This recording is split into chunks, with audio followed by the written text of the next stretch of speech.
গত ২০ বছর ধরে ছিলেন গভীর ঘুমে। বিপুল পরিমাণ অর্থও ব্যয় হয়েছে ঘুম ভাঙাতে। তারপরও ঘুম থেকে জাগানো যায়নি স্লিপিং প্রিন্স বা ঘুমন্ত রাজপুত্র নামে পরিচিত প্রিন্স আল ওয়ালিদ বিন খালেদ বিন তালাল আল সৌদকে।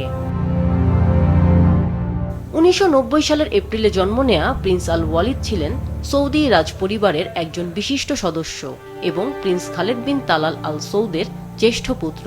২০০৫ সালে মাত্র ১৫ বছর বয়সে গাড়ি দুর্ঘটনায় মারাত্মক আহত হন তিনি। দুর্ঘটনায় তার মস্তিষ্কে গুরুতর আঘাত এবং অভ্যন্তরীণ রক্তক্ষরণ হয়। এরপর থেকেই প্রিন্স আল ওয়ালিদ রিয়াদের কিং ফয়সাল স্পেশালিস্ট হাসপাতালে চিকিৎসাধীন ছিলেন। যুক্তরাষ্ট্র ও স্পেনের বিশেষজ্ঞ চিকিৎসকদের দীর্ঘ চেষ্টার পরও তার শারীরিক অবস্থার বিশেষ কোনো উন্নতি হয়নি। লাইফ সাপোর্টেই বাঁচিয়ে রাখতে হয় তাকে। গেল শনিবার চিরনিদ্রায় চলে যান এই স্লিপিং প্রিন্স। সন্তানের লাইফ সাপোর্ট খুলে ফেলার বিরোধিতা করে আসছিলেন তার বাবা প্রিন্স খালেদ। আদরে এই ছেলে আবার সুস্থ হবে এ বিশ্বাসই করেছেন তিনি। সৌদি আরবের একটি বিশেষায়িত চিকিৎসা কেন্দ্রে রাজপুত্রের মৃত্যুর খবরে দেশজুড়ে শোকের ছায়া নেমে আসে। আল ওয়ালিদের বাবা প্রিন্স খালেদ বছরের পর বছর অপেক্ষায় থাকতেন কখন তার প্রিয় সন্তান বাবা বলে ডাকবে।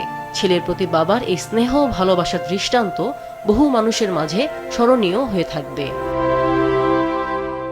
আমিনা লুসি, মাছরাঙা নিউজ ডেস্ক।